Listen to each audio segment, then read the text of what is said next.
Hey everyone, I really need to vent about something that happened to me this Thanksgiving. Honestly, I'm still processing it, but I wanted to share it because I just don't get how people can be this blatantly hypocritical. You all are probably going to be as angry as I was. So a little backstory. I'm Sarah, 33, and I have a son named Charlie. For the most part, I get along with my parents, but if you've been following my posts, you know there's a lot of tension between me and my sister, Emily. She's always been the golden child, perfect in my parents' eyes, and if you ask them, they'll swear that she's the better daughter. So, I've learned to just accept it. Or at least, I thought I had. When Thanksgiving rolled around this year, my parents called me up and invited me over, but they were very clear about one thing. No kids this year, Sarah. We're keeping it quiet this time. It's going to be an adult dinner. At first, I was kind of bummed about it, but then I thought, okay, maybe this will be nice. A peaceful dinner without the chaos of kids running around. I've been looking forward to some adult time for once, and I figured I'd just leave Charlie with my babysitter for a few hours. It would be a short trip. I'd go, hang out, and then come back home before he got lonely. I made sure to call my mom the night before and double-check the plans. Just confirming, you're sure it's just going to be the adults, right? I asked, even though I kind of already knew the answer. Oh yes, Sarah. We want a nice, quiet Thanksgiving. No kids running around causing noise, she assured me. With that, I thought everything was settled. I left the house the next day, ready to spend a few hours with my family, and then head back to my son. It was going to be a quick, easy trip, or so I thought.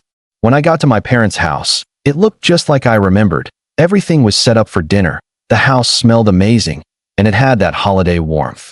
I figured I'd have a couple of hours of peace with them, maybe even get some one-on-one time with my mom.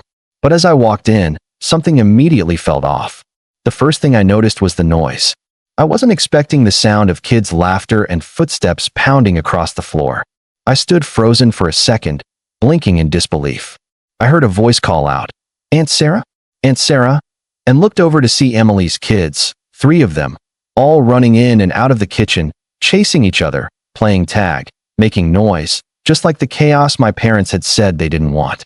I froze. Wait, what? I thought I was hallucinating for a second, but no, there they were, Emily's kids. Confused and slightly annoyed, I turned around to look at my mom, who was standing at the stove, stirring the gravy like she didn't have a care in the world. "Mom," I said, trying to stay calm. "You said no kids this year." She turned to me with a smile that didn't match the situation. "Oh, honey, we did say no kids, but Emily's kids are here, and they're different. You know how it is with your son." I could feel my heart racing. Different? What did that even mean? "Mom," I said, raising my voice slightly. "You told me it was going to be a quiet dinner. No kids running around because they're too loud. But this is exactly what you said you didn't want." My mom looked up at me, giving me that look she always gives when she doesn't want to have an uncomfortable conversation. "Well, your sister's kids are well-behaved, Sarah. They're quieter." I could feel my face flush. "They're quieter?" This was a straight-up slap in the face. I looked over at Emily, who was standing near the table with a smug smile, clearly enjoying the scene. "It's not a big deal, Sarah. Mom just wants a calm dinner with family, and you know, my kids know how to act." Act? My son is well-behaved. He's not perfect, but he's definitely not a problem. Yet somehow, I was the one being excluded, my child deemed too loud for the Thanksgiving table, while Emily's kids could run around causing a racket. I could feel the tears welling up. I was angry, but I didn't want to break down right there, not in front of all of them. I took a deep breath, my hands shaking. "I'm sorry," I said, my voice shaking with frustration. "But I can't do this." I turned on my heel and walked straight out the door, without looking back. I didn't even wait for my mom to call after me or for Emily to say anything else. I just left. I drove home in silence, my mind racing, my heart heavy with anger and hurt. I had been treated like I wasn't even part of the family, like my son didn't matter, like we were less than. I wanted to tell my parents exactly how I felt, to yell and scream at them, but what would be the point? I already knew where I stood with them. I wasn't going to get through to them. I wasn't going to change anything. 2 days passed. I thought that maybe the holidays would just blow over, that maybe I'd just let it go and move on. But then, this morning, the text started. First, it was my dad. He asked me how I was doing, said that he and Mom really missed me, and that they were sorry for the way things went. But the words didn't feel real. I could tell they were trying to smooth things over, but something felt fake about it. Then came the text from Emily. She was asking if I could help them out with some bills. Apparently, they were a little tight this month, and she was asking for a loan, saying it'd only be temporary. I stared at the screen in disbelief. After everything, after they'd treated me like nothing, after excluding me from the family dinner because of a stupid reason, they had the nerve to ask me for money? I was shaking with anger. And yet, I knew exactly what I had to do. I wouldn't let them manipulate me. Not again. Not ever again. I sat there staring at the text for a long time, letting the anger slowly build. How could they? After all that had happened, after the blatant hypocrisy of the Thanksgiving dinner, they had the gall to come to me for money? I felt like I was drowning in frustration. They'd made me feel small, dismissed my son and me, and now they wanted me to come to their rescue when things weren't going their way. How convenient. I wasn't about to be the fixer anymore, the one who always cleaned up everyone else's mess while they treated me like an afterthought. So, I took a deep breath, my fingers hovering over my phone. I knew what I had to do. I wasn't going to let this slide. I began typing. Emily, I saw your message. I know things are tough, but I can't help you out this time. You made it clear that my son wasn't welcome at Thanksgiving, and I've got no interest in being treated like an outsider anymore. I've helped you guys enough, and you've taken advantage of my kindness for too long. I'm done. I stared at it for a second before hitting send. My heart pounded in my chest, but I knew this was the only response that made sense. There was no way I could keep enabling their behavior. I wasn't their bank, their emotional punching bag, or their doormat anymore. The reply came almost immediately. Sarah, please don't be like this. You're family. I didn't mean it like that. I was just asking for a little help. We've always helped you, right? We've always been there for you when you needed us. I could feel my blood boil again. They've always helped me? When? I couldn't remember a single time my parents or Emily had actually had my back. Sure, they'd made an effort every now and then, but it was always on their terms, always when they wanted to look good. I could see right through the manipulation. Emily was trying to guilt trip me, trying to get me to feel bad for standing up for myself. But I wasn't falling for it anymore. Not this time. I took a moment to breathe, then typed back. You've never been there for me, Emily. Not when it counted. You don't get to use me when it's convenient for you. If you need to figure things out, you'll have to do it on your own. I won't be part of this toxic cycle anymore. I hit send, feeling a strange mix of relief and frustration. I knew that what I had just said would likely stir up a storm. It wasn't going to be easy, but I couldn't keep letting them walk all over me. And then, like clockwork, my phone started blowing up. First, it was my dad again, asking me to consider the family and think of how things used to be. Then, it was a call from my mom. I didn't pick up at first, my hands were shaking too much. But she didn't stop. The phone rang again and again. Finally, I answered. Sarah, why are you being like this? Your father and I are upset. We've always been here for you, my mom said, her voice softer than I expected. Really? You've always been here for me? I replied, feeling the anger in my voice rising again. You told me my son wasn't welcome at Thanksgiving, and you still haven't apologized for it. You treat me like I'm not part of the family, but you want me to bail you out when things are tough? It doesn't work like that. There was a long pause on the other end. I could hear my mom sigh, a sound I knew all too well. It was the sound of dismissal. Sarah, it's not like that. You've always been a bit dramatic, she started, but I wasn't having any of it. No, I interrupted. You don't get to call me dramatic after what you did. You told me my kid was too loud. That's what this is about. I've been your daughter for years, and this is how you treat me? You don't get to act like nothing happened and expect me to just let it go. I could hear my mom's voice cracking as she tried to smooth things over. Please, we're sorry. We just didn't want it to be too loud. I laughed bitterly. You didn't want it to be too loud? But Emily's kids can run around and scream, and that's fine. You're so full of it. I could feel the tears threatening to fall again, but I fought them back. I wasn't going to let them manipulate me into feeling guilty. Look, Mom, I'm done. I've had enough. I'm not your fallback anymore. I'm not your plan B for when things go wrong. Don't call me again unless you're ready to apologize. Really apologize. The line went quiet for a few seconds, and then my mom sighed again, almost as if she was trying to let me off easy. We'll talk later, okay? Yeah, we'll see, I muttered, hanging up the phone. The rest of the day passed in a blur. I went to bed feeling angry, betrayed, and exhausted. My phone was silent after the call with my mom, but I could tell it was only a matter of time before they tried again. They always did. It wasn't just the Thanksgiving thing that hurt. It was everything leading up to it. The way they'd always made me feel like I was second-rate compared to Emily. The way they'd put her on a pedestal while I was expected to just swallow my pride and play along. I was sick of it. And then came the next message, this time from Emily again. Sarah, we really need your help. Things are getting bad, and we don't have anyone else to turn to. Please. Just this once. I swear I'll make it up to you. I sat there for what felt like forever, staring at the text on my phone. I could feel the weight of the decision pressing on me, like the air in the room had thickened. Every part of me wanted to say no, to shut them out for good and walk away. But then there was this tiny voice, whispering at the back of my mind, their family. They'll change. They need you. But no, I quickly reminded myself. They hadn't changed. Not really. They'd apologized for their actions, but it was always about saving face, never about truly acknowledging what they had done. I had let them walk all over me for so long because I was afraid of pushing them away completely. But this time felt different. I put my phone down on the table and leaned back in my chair, rubbing my temples. I was so tired of the emotional games, of the guilt trips, of being the one who always gave in. My son was my priority, and he deserved a mother who stood up for herself. He deserved to see that you didn't have to bend over backward for people who didn't respect you. I closed my eyes for a second and thought about how my parents had treated me for years.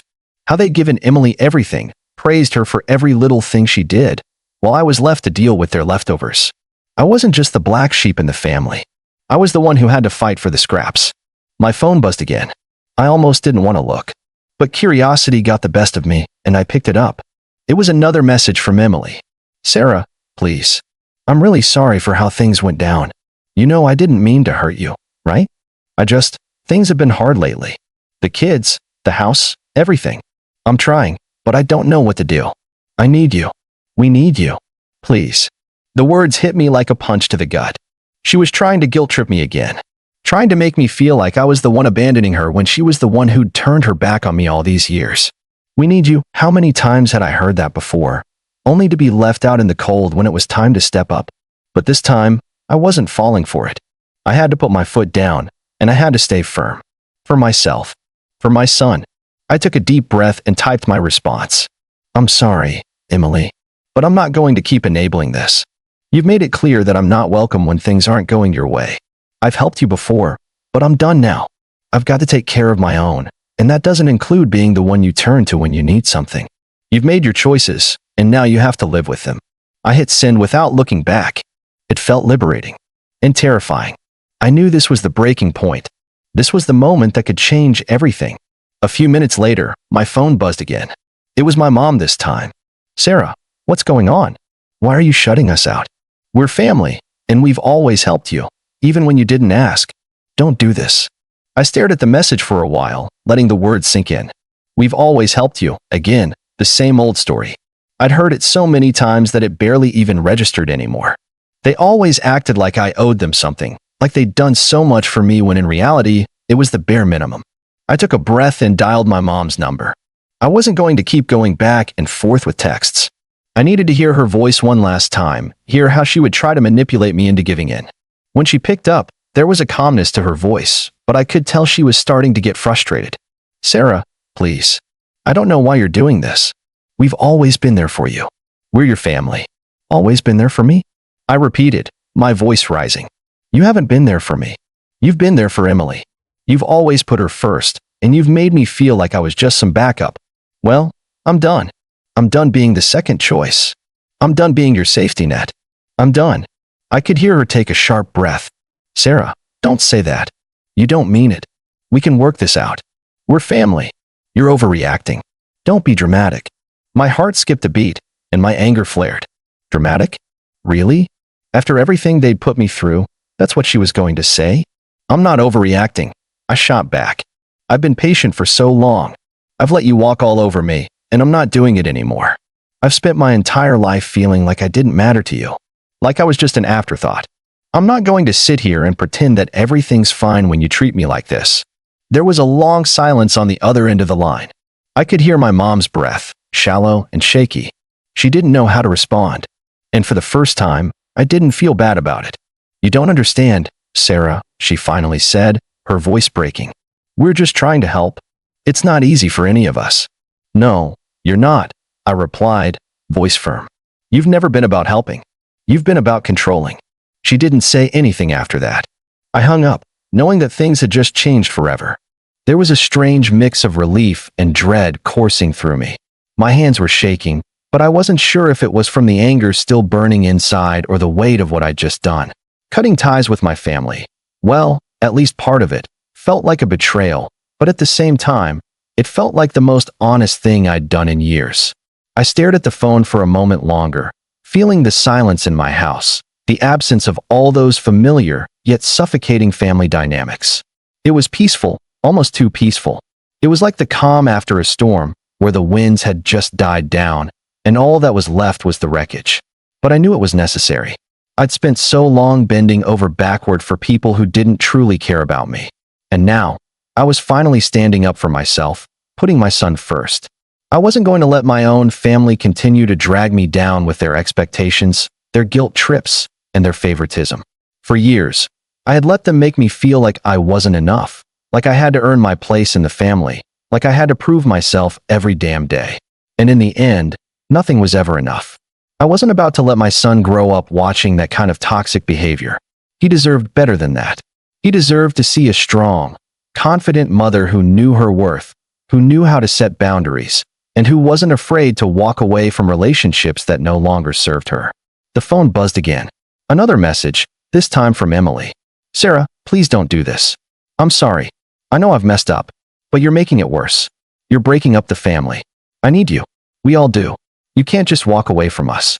We're your family. The words felt so hollow. You're breaking up the family. That was always the threat, wasn't it? The ultimate guilt trip. The one thing they could use to make me feel like I was the bad guy. But this time, it didn't work. I didn't feel a pang of guilt. I didn't feel bad for making the hard choice. I felt empowered. I didn't even bother responding. Instead, I locked my phone and turned it off. I didn't need to hear anymore. I needed space to think. I needed to focus on myself and my son. And for the first time in what felt like forever, I wasn't constantly worried about their drama. I wasn't pacing around wondering if they were going to come after me again, demanding an explanation or playing their usual emotional games. That night, I curled up on the couch with my son, who was playing quietly beside me. I'd been so caught up in the drama for so long that I'd almost forgotten how peaceful it could be just the two of us. The weight that had been on my chest for years seemed to lift a little bit, and I felt like I could breathe again. I didn't have to worry about all the tension and resentment that had been building for years. I didn't have to feel like I had to choose between my son and my family. The next few days were quieter than I expected. My phone stayed silent, and I wasn't sure whether to feel relieved or nervous. Was this the calm before the storm? I had no idea, but something told me this was just the beginning. I had no illusions that my family was going to let me go so easily. They were going to fight. They were going to push and pull, try to guilt trip me, try to manipulate me into coming back. But I was ready for it. A week later, the inevitable happened. My mom showed up at my door. She didn't knock. She didn't call first. She just appeared on my doorstep, her face pained but determined. I could see she'd been crying, her eyes red-rimmed. But I wasn't going to fall for it this time. Not this time. I crossed my arms and leaned against the doorframe, studying her without saying anything. Sarah, she began, voice soft and wavering. You can't just do this. We're your family. You can't cut us off like this. I've been calling, but you won't answer. I need you to understand. I do understand, Mom. I replied, my voice steady. I understand that you've always made me feel second to Emily. I understand that no matter what I do, it's never enough. And I understand that if I keep allowing myself to be treated like this, nothing will ever change. Her face twisted in shock, like she didn't know what to say to that. She took a step back, as though my words had physically pushed her away. You don't mean that, she said, almost pleading. You can't. You're just upset, and I get it. But you don't understand what you're doing. This isn't just about you and Emily. This is about the family. No, it's about me, I snapped. For once, it's about me. And I'm done. I've spent my whole life trying to be good enough for you, for Emily. I've tried to be everything you wanted me to be, but it's never been enough. I've had enough of the games. I've had enough of the drama. And I'm not coming back this time. Her eyes filled with tears, and for a split second, I almost felt guilty. But I shook my head, willing the feeling away. I couldn't let myself fall back into the same old cycle of manipulation and guilt. I love you, Mom, I said, my voice softening just a bit. But I need to love myself more. I need to stand up for what's right for me. And right now, that means walking away. She stood there for a long moment, staring at me, her face a mix of disbelief and sadness. But I didn't flinch. I didn't apologize. I didn't back down. Finally, she turned and walked away. There were no more words. No more guilt trips. And as she disappeared down the driveway, I closed the door behind me, locking it without looking back. I knew it wasn't going to be easy. The road ahead was going to be tough. But I had made my decision, and there was no going back. For the first time in a long time, I felt like I was finally in control of my own life. No more manipulation. No more guilt. Just me, my son, and the peace I had earned. And I wasn't going to let anything or anyone take that away from me. It was over.